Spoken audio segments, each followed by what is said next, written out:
Hello, welcome back to Small Things Brought Together. My name is Robin Love, and this is an ongoing series of conversations with artists and others about their creative process. So this is a long format conversation. We take our time, we circle back, we make mistakes, and we even have time to sit in silence, all so that we can get beyond the sound bites, get under the surface, and really dig into what is it that artists do in their creative expression? What are the ideas and processes behind it? So today I am very excited to have with me Nasim Marakemi. She is an artist currently living in St. John's, Newfoundland and Labrador, originally from Iran, a relatively newcomer to Canada, currently an MFA candidate at Memorial University, and extra interestingly, already has a master's degree in physics, but has made her way to Newfoundland and to art. So I'm very excited to have you here. Welcome, Nasim. Thank you so much. Thank you for inviting me. Hello, my name is Nasim, and I'm originally from Iran. I'm living in Newfoundland and Labrador since 2020. And as you said, I'm an MFA student, second year MFA student. I'm working on the subjects that related to women's life, their experience, gender discrimination and censorship of body, and also some immigration issues that related to my personal life and my personal experience. I'm happy to be here. Yes, we're happy that you're here too. So I guess I have a couple of questions before we really start to dig in and look at your work. One, of course, is how is it that you went from having a master's in physics, which I was thinking about, there's a lot of artists who also are engaged with science, because in a lot of ways it's like a perspective on understanding the world, right? Art and science are just different ways of engaging, like the question of what is this world? But I have to admit, physics feels like a whole other level. so how is it that you studied physics and then made this shift? I started art while I was teenagers, but I studied maths and physics in high school, and I studied physics in my bachelor degree and also my master degree, while I continued my art beside together. I find them a kind of, they looks like different, but they are a kind of close to each other. After I moved here, I decided to go through the art. Actually, my physics background is very important in my artistic process, because physics and math give me a kind of regular mind, and I use them in my art. Actually, I'm happy to have both them in my life. And I'm happy my physics background is very effective in my art. I can't wait to hear more when we look at some of the work about how you see that. Yeah. So you came to Canada directly from Iran? Yes. Was it to do your studies, or was it for another reason? At first, my partner came here, and he started to studying second PhD in physics. And unfortunately, COVID situation happened, and after around one year and a half, or around 17 months, I came to Newfoundland. At first, I started to do some work. So I went to Eastern Age, and I find they're very friendly, very supportive place. I participate in different residencies there. And after that, I applied for the Grenfell camps, and I accepted for that. It was like a very big dream for me, being an artist school. Yeah, yeah. Yeah, just to clarify, the Memorial University has two campuses, one in St. John's, actually three, one in St. John's, one in Labrador, and one in Corner Brook on the West Coast. And the visual art program, including the MFA program, is at the Grenfell campus in Corner Brook. So, yeah. So you come, is it twice a year to Corner Brook and do sort of a intensive? Sorry? For the MFA program, do you come to the campus here in Corner Brook? I say here because I live like half hour away. And you stay for, what is it, 9 or 10 days or 2 weeks, is it? Actually, the MFA program in the Grenfell camps is a remote program, or mostly remote program. It has just 1 month each year in person program, which is started in the May, and it's around 4 weeks. And after that, we can continue MFA remotely and online. Oh, okay. I mean, I want to move into your work, but I'm just curious. So you're in your second year, that's your final year, and it's been a good experience. Yeah, it's supposed to be to get graduate in May next year, 2024. And my MFA is a very great experience for me.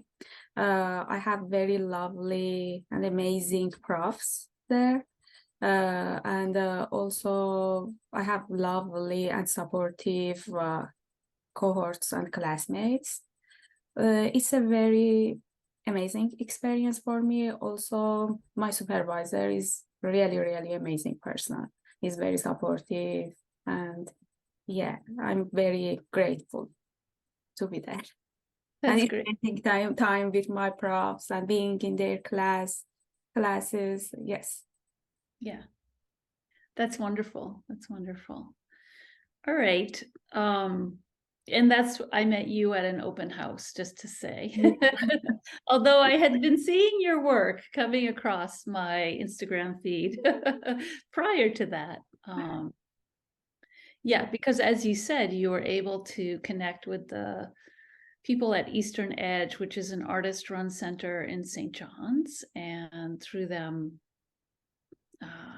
do some really wonderful things, right? Yes, I find they're very, very, very nice place, or great place, or supportive place for the newcomers like me. Because while I came here, I didn't know anywhere. I didn't have any friends. English is my third language, and I wasn't very, very good in it. Anyway, Eastern Age was very supportive for me during that time. Yeah. I mean, it actually kind of blew me away that you've only been here for 3 years. And yeah, I mean, I just think, oh, you're such a part of the fabric of the art community now. And yeah, so. Yeah, art community in Newfoundland is very nice and also very powerful, very great and powerful. There are different events, different exhibitions. People get to know each other, very friendly, and they are very friendly. Like, they behave very kind with each other, support each other. That's very grateful for me. I'm very happy about that, and I'm happy to have this chance to be in Newfoundland and art community here. Yeah. I mean, as a place to land, and it's a good one. It's a good one for sure. Yeah. All right, I'm gonna share the screen and we will pull up your Instagram, which is a good document of what you've been doing for the last 3 years, really. Okay. So maybe I'm going to scroll down a little bit to some older work, just as a way of grounding maybe some of the newer work. So I think the first time I saw your work was the exhibition of the embroideries on sanitary pads.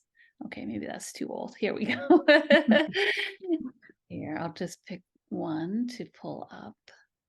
Yeah.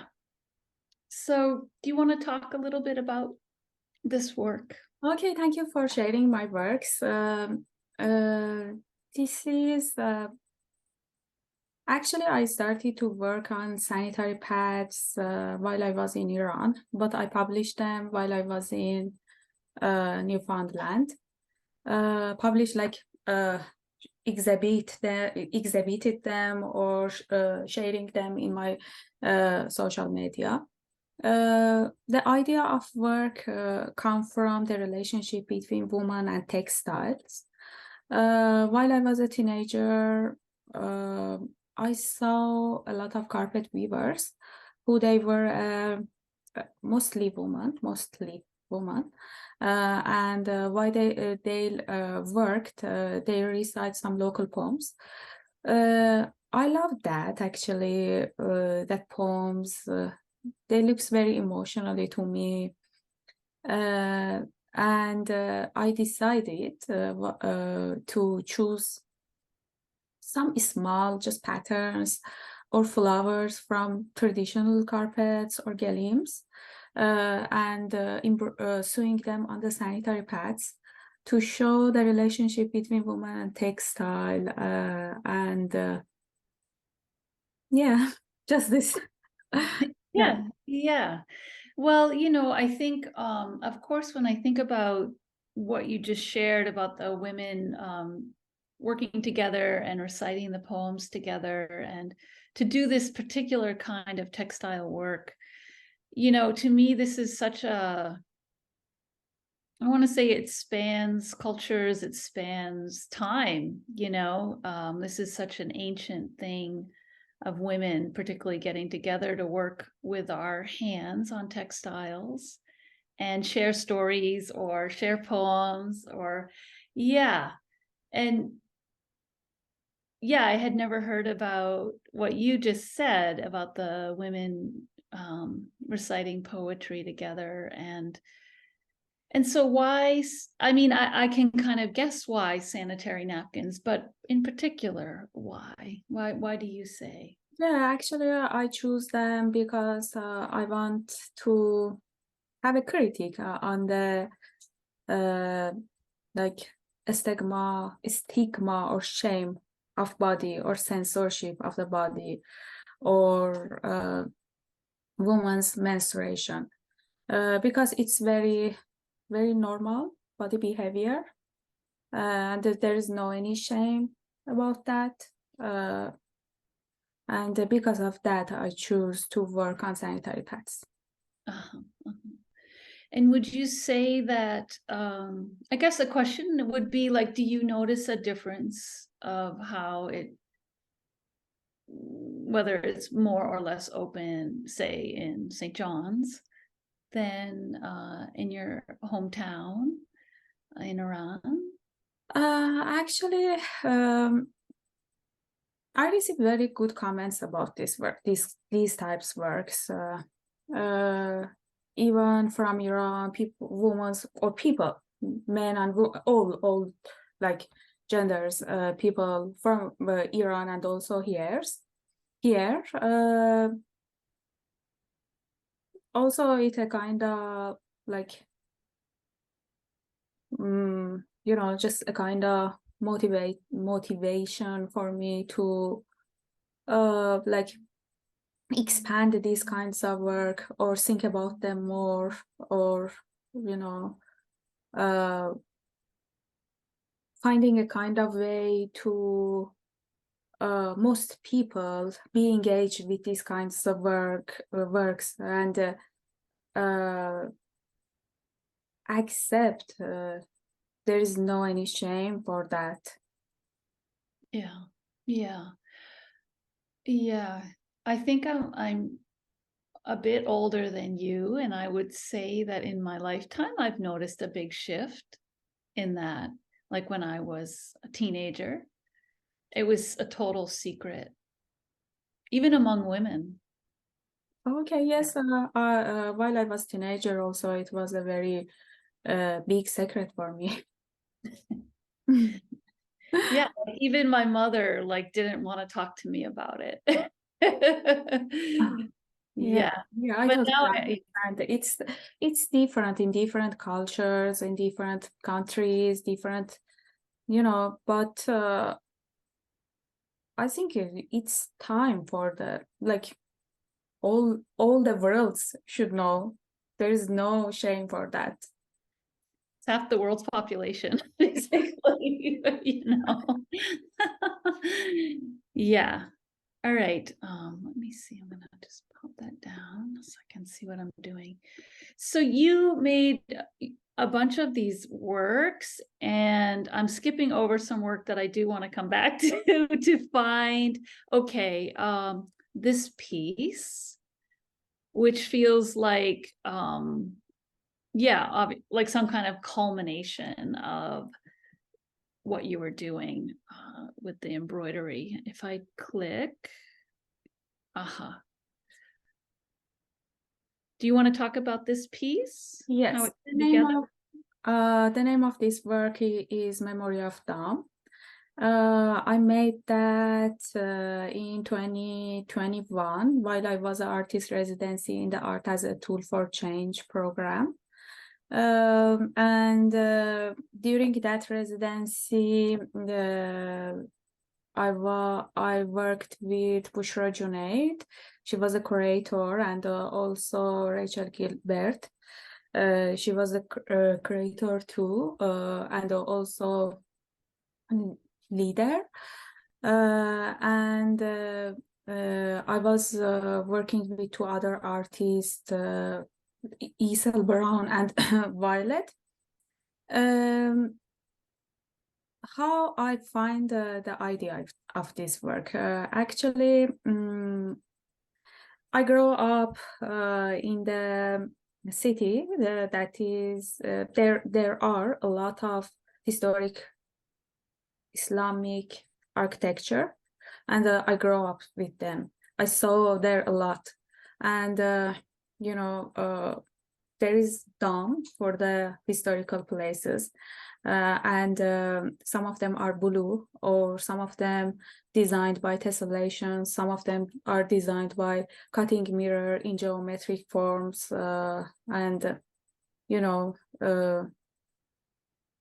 always they look amazing for me. And I started to work on sanitary pads. I remember I embroidered on 32 or 34 small sanitary napkins, and I put them on the like circle canvases, and also I designed them with the mirror to a kind of like showing the normalcy of the pad, and also like gave it a kind of level or affiliate that. And also, again, the main idea of embroidery on the sanitary pads came from the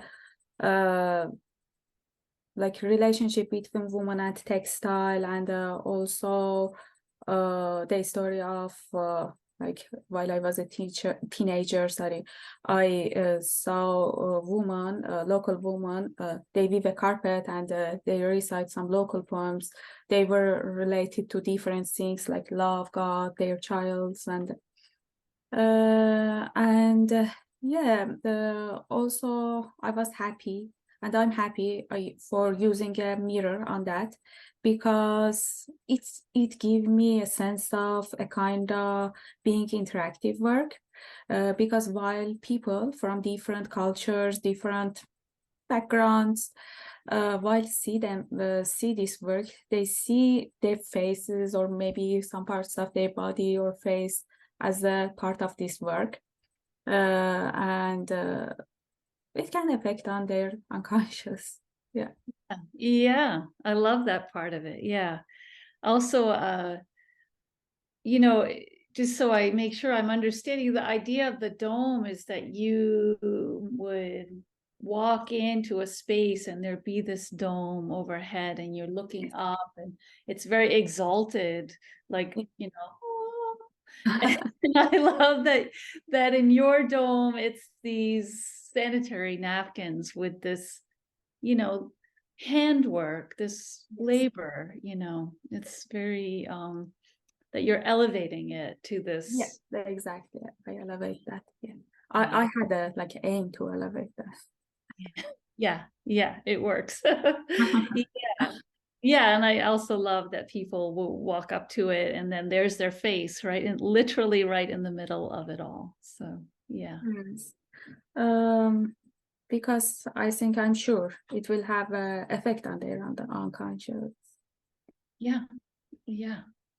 Absolutely. Absolutely. And this was another one as part, I believe, as part of that project. Yes.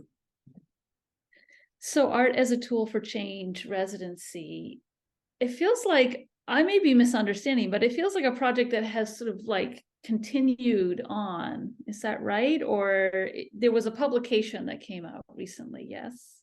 Actually, we had an exhibition on January 22, I think.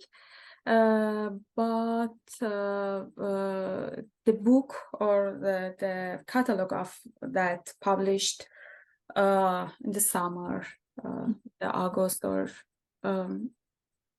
um, August or June. Uh-huh, uh-huh. Okay. I was like, oh, I feel like I saw that recently. Oh Some, yeah, yeah. You're yeah, right. yeah.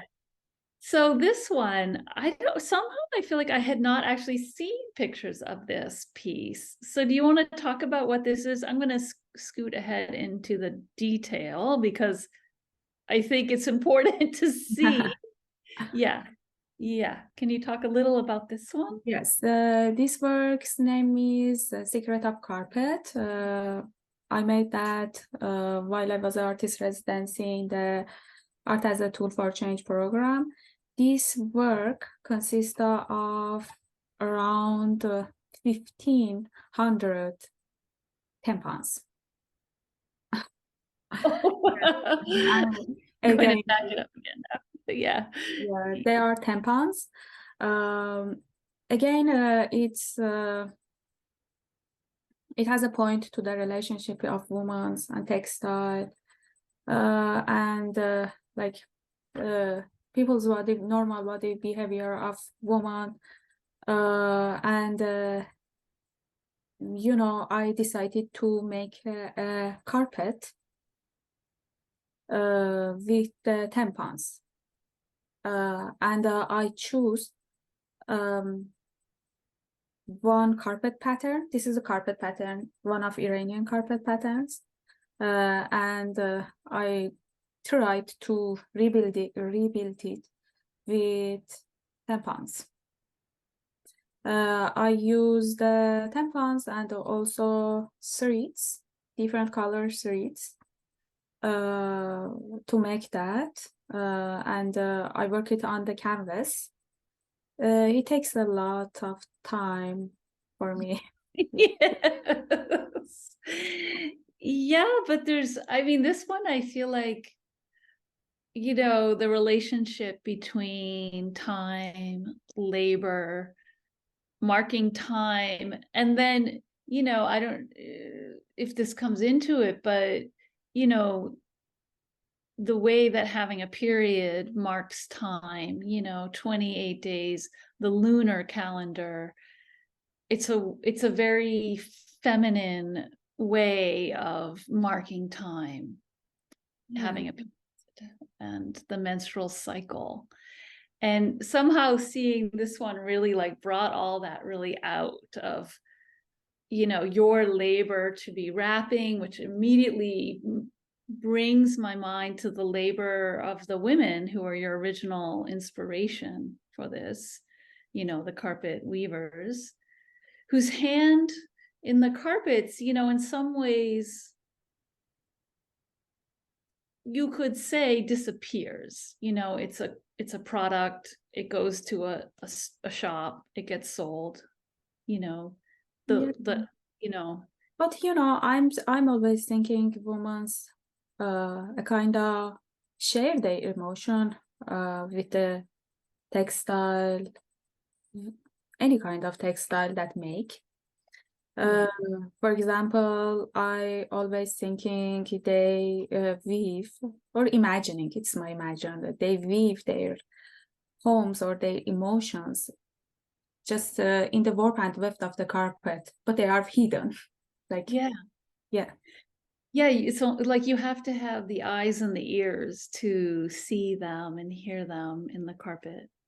If you don't, you could miss it maybe. But and also it makes me think about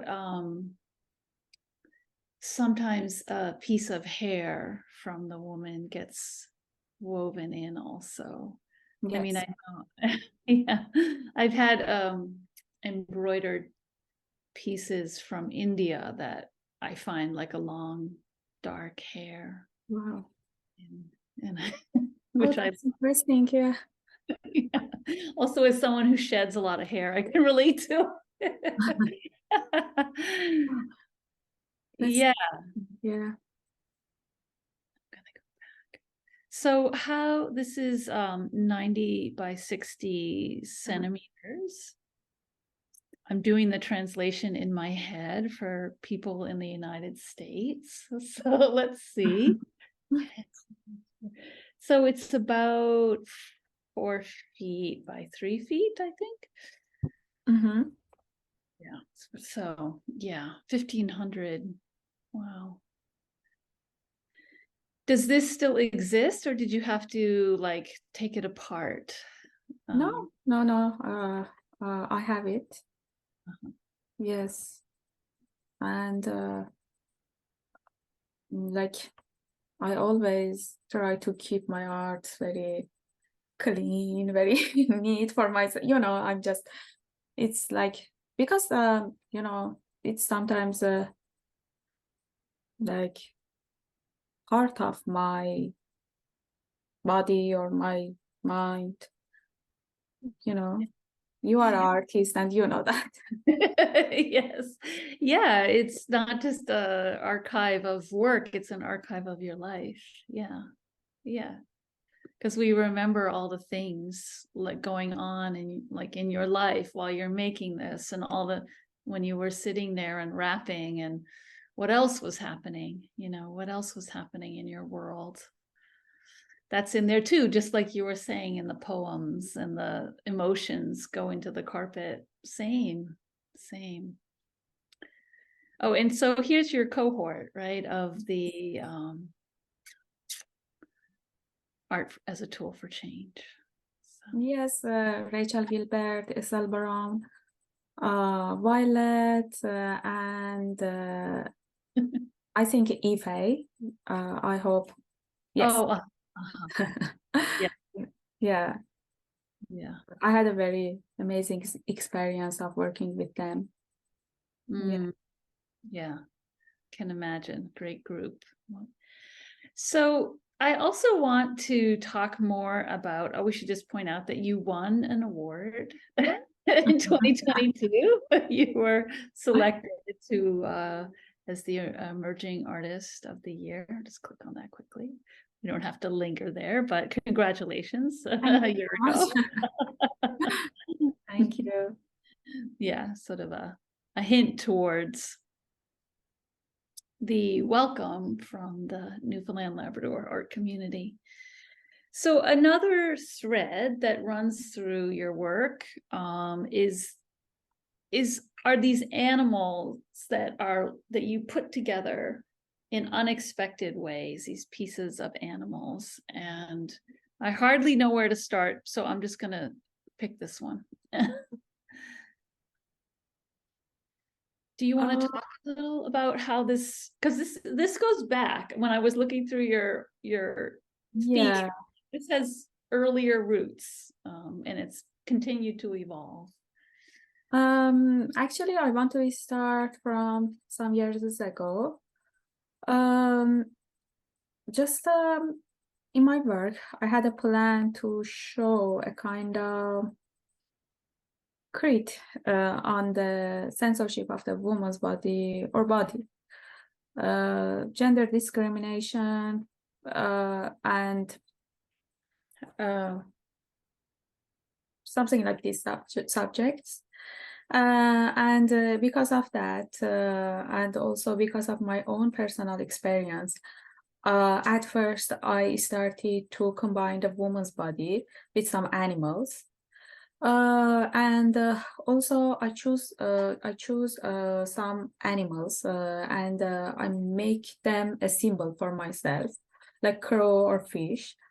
And but I faced some problems to show a woman's body in my works, and I had to use a censorship again. And I find it like censorship could be a like way to magnify censorship. And I started to combine different animals with each other, and also hiding the sexual aspects of humans' life between them. And yes, I'm working on this series of drawings, and this is one of them.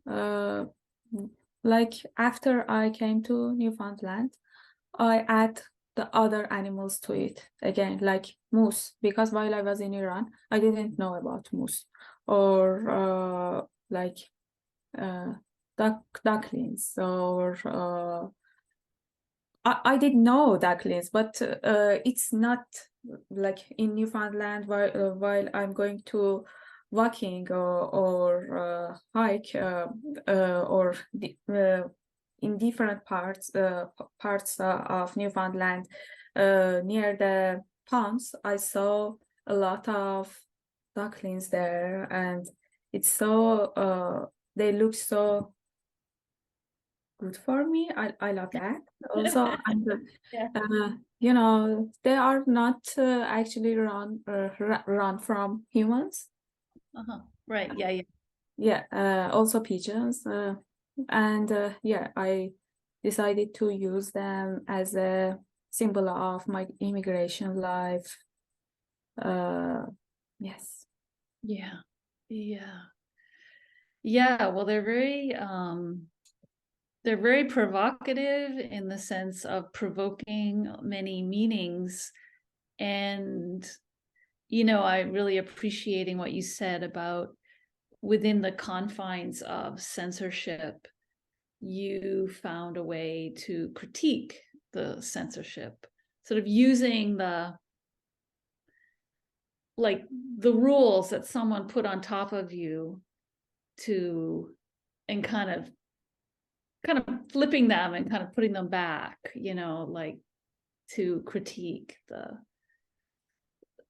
the censor. And yeah. Yes. Yeah. I mean, I'm curious what you would think. As I'm hearing this and thinking about it, I was just talking with an artist in the series who talks about how she sets up a lot of things within her project, her work. So she sets up the image, and she sets up the way it gets on the paper, and she sets up different things. But then in the end, she sets up the paints. But in the end, when she's actually painting, it's like one stroke, like she can't go back and fix. So in the end, the actual mark on the page, she has no control over, even though she's set up a bunch of structures to kind of contain that. Do you know what I mean? Yes, I know. I totally understand. Also in my works, I'm just thinking. I always have a busy mind. I'm thinking, and sometimes just one day I'm doing my drawing. But it's not something I can control it. I don't know how, but Yeah. So I was thinking, oh, it's it's kind of one thing for her to, like, she's created the structure. Like, she's kind of said, these are going to be my perimeters, and this, then after that, what can I do? This is how it goes. But in a certain way, I hear you saying is like, you didn't ask for the confines of, I can't openly depict a female body. That has been placed upon you. I mean, you could now in Canada, but initially you took that thing that was put on you, but it was a boundary, and then within that you have created this whole brand new vocabulary that is so, like, wildly inventive, kind of like maybe even beyond if you had been okay to, like, depict a naked female body, none of this would have happened. I mean, not to say like it's a good thing to be censored, no, obviously, but I guess I'm always interested in, like, this thing that artists have with, like, how we set up our own boundaries, or the boundaries that get put on us, and then, like, how do we, like, play within them and find the creativity sort of within the structure that we're using. yeah. I'm just finding symbols for myself. I'm the art is the way. Just I'm talking with that. I'm just sometimes I'm showing my own maybe personal experiences in different times, different situations, different places, or like maybe my peers' experience some of them while they are in Iran, or they are in abroad, not Iran. Mm-hmm. Mm-hmm. Also, I want to say I'm using the sexual aspect of human's life, not specifically woman's life in this story. Yeah. Okay, thank you. Yes, in these kinds of drawing, I'm trying to have a lot of quotes. There,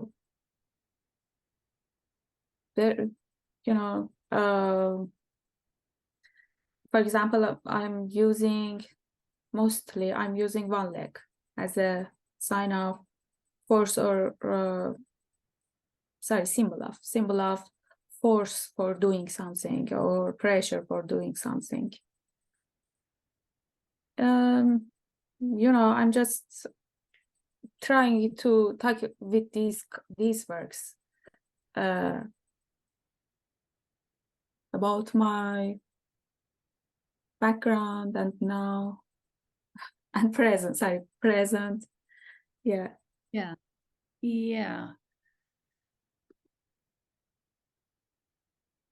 I actually want to scoot ahead. So you've, for a long time, like you said, you've been making these on paper, and then it seemed like suddenly, but maybe it wasn't sudden, you start folding the paper. Yes. Yeah, something new is happening. And then I was like, okay, has physics entered the room? Like, is this where the physics come in? Or maybe just math? Does math come Oh yeah, in? you're right. Yeah. Um, you know, I just this is a process, just like step by step of my process. And you know, after a while, I try to show different things through my works. For example, immigration issue, or like, for example, for international peoples who have like language barriers, or you know, long distances issues, or a lot of things, you know, a lot of experiences. And maybe I thought, I'm thinking actually, maybe these geometric forms can help to show the different dimensions of human's life, to make it closer to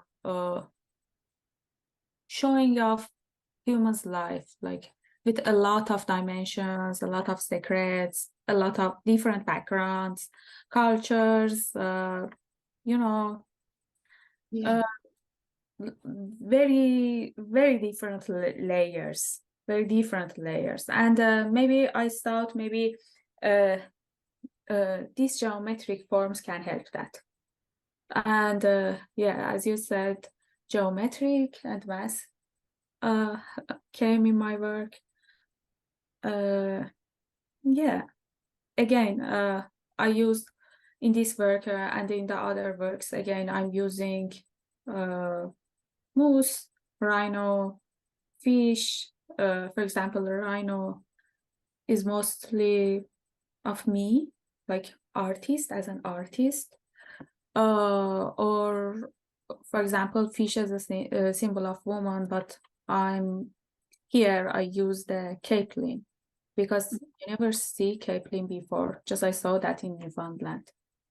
Or moose again. Yeah, yeah. So if people don't know, capelin are these little fish. They're actually very little. And usually there's a time in the late spring where they say the capelin roll, meaning they come up onto the beach as they're spawning, and people sometimes just can go out with a bucket and catch them, and people smoke them, and then the whales also eat them, the cod eat them. So they're a big part of Newfoundland, the fishery and culture, food and economic, actually. Yeah. Yes. Yeah. So I'm curious, what is your connection between rhino and artist? How do you see them? Uh, actually, many years ago, I studied one poem, or just write. It was a writing, and I chose that. I chose that symbol for myself based on that poem. Uh-huh. Uh-huh. Uh-huh. I mean, they're very intimidating, rhinos. So Rhino is not very, like, some people think rhino is common animal in Iran, but no. I didn't even know they were in Iran, to be honest. So yeah, I want to actually scoot back to this pigeon that you made. And yeah.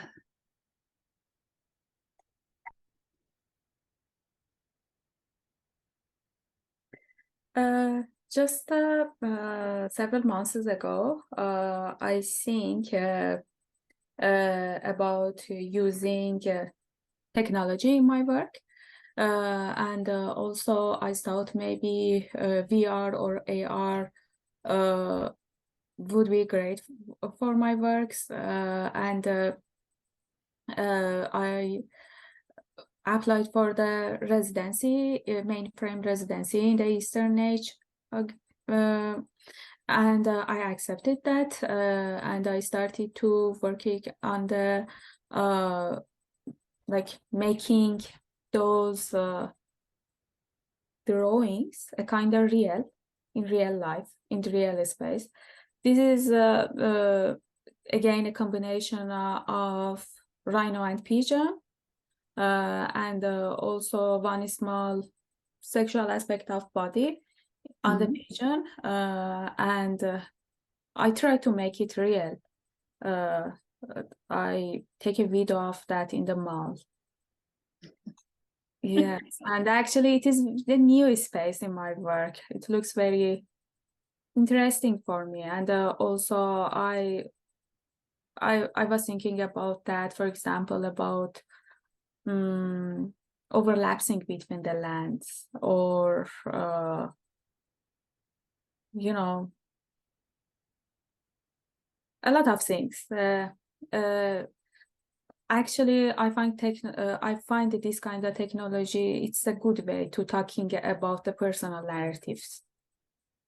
Yeah, yeah. I mean, I have to admit there's a layer here that even in the drawing, I mean, the drawings are beautiful, and we'll see soon some of the other ways you've been manipulating the drawings and paintings that are also so beautiful and interesting. And there was like a layer here, something about being in the mall, and even like that person's legs walking past, that was like kind of funny. And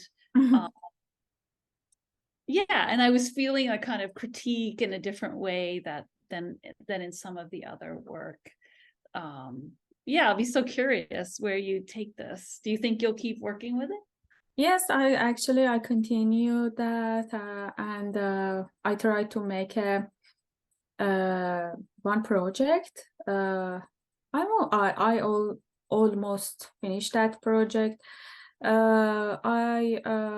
I made different kind of these animals based on my drawings, and also I made one historical place of my hometown, and I take a video of them near the shore of Newfoundland, like I think near the Middle Cove, to show a kind of overlapping between the land, or uh, different codes again, sacred codes, or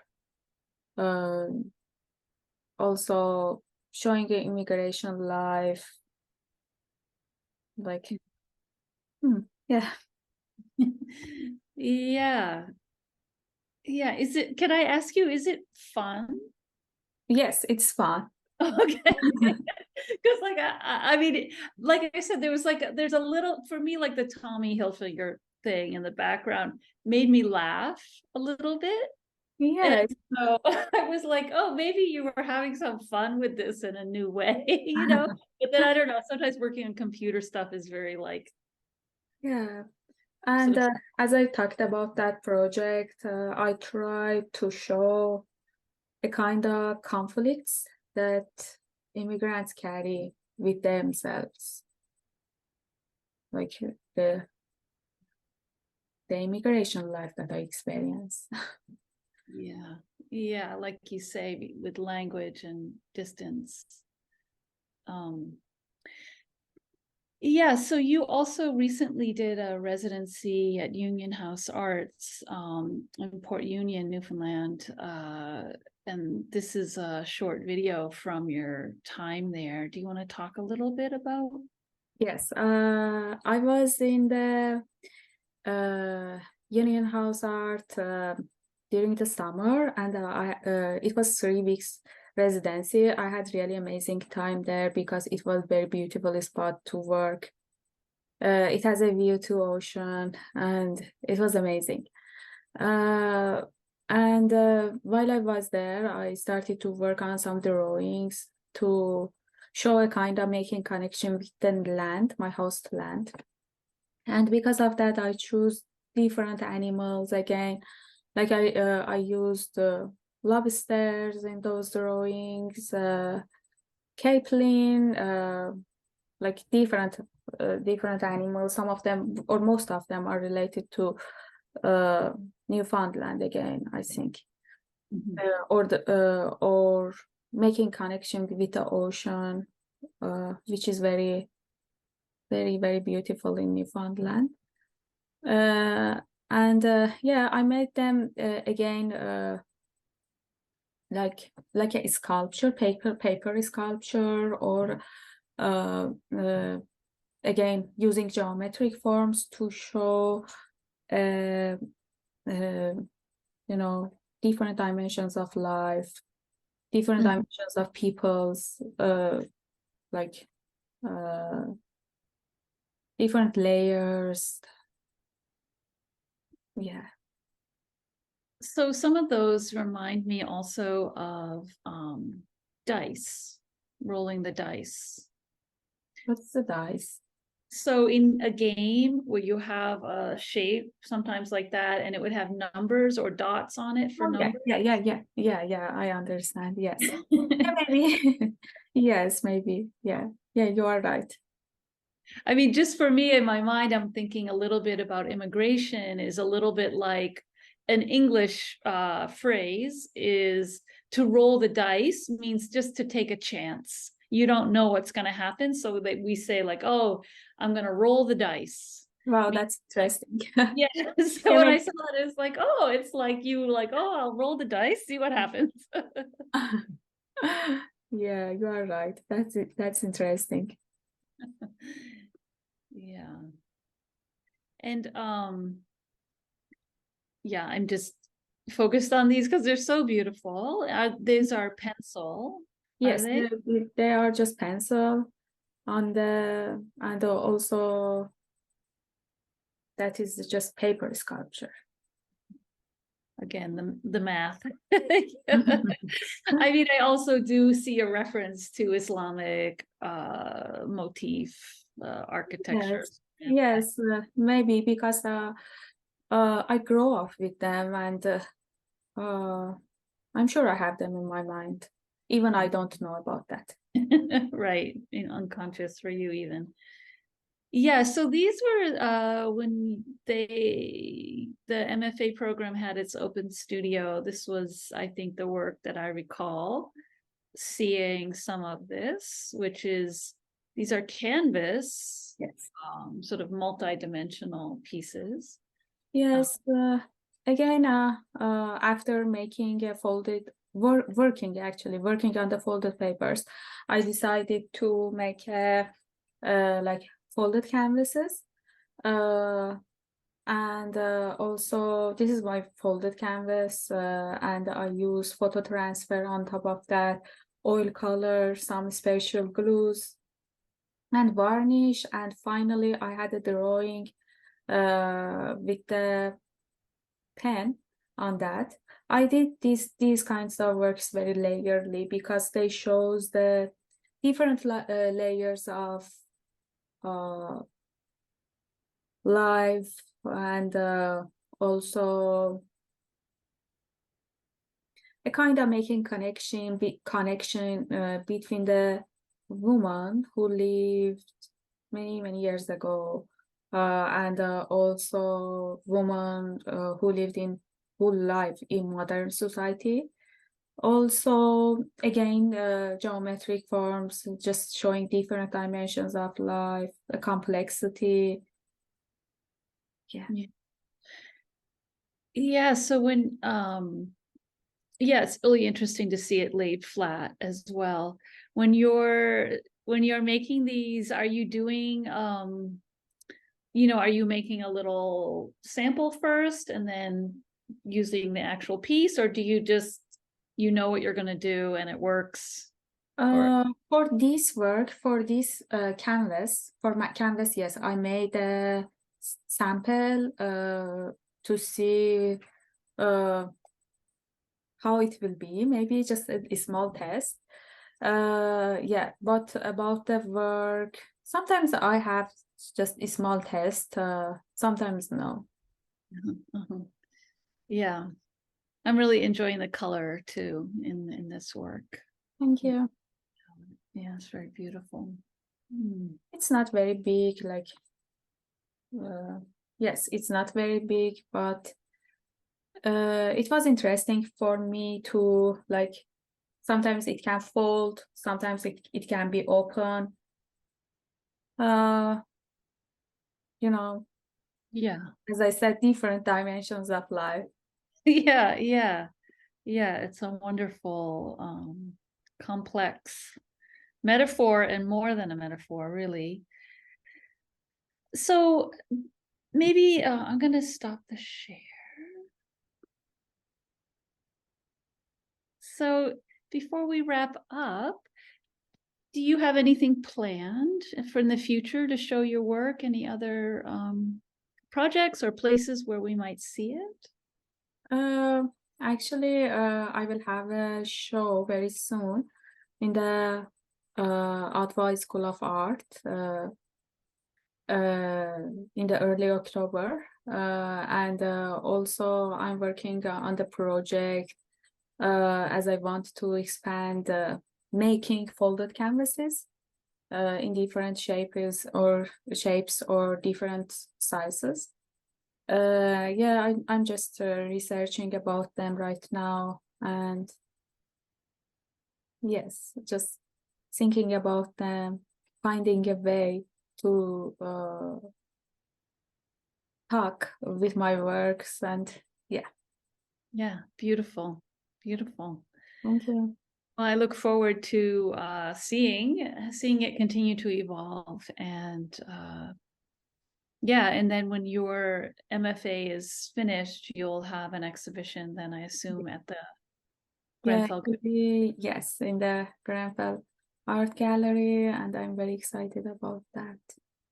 Me too. Thank you so much, Nasim. Thank you so much. And also, it's good to say my final exhibition, it will be happened with my cohorts. Like, it will be a group show. Yeah. Yes, thank you for that. Yeah. Yes. Thank you so much for inviting me. I had a really enjoyable time with you in this conversation, and thank you. Take care. Thank you.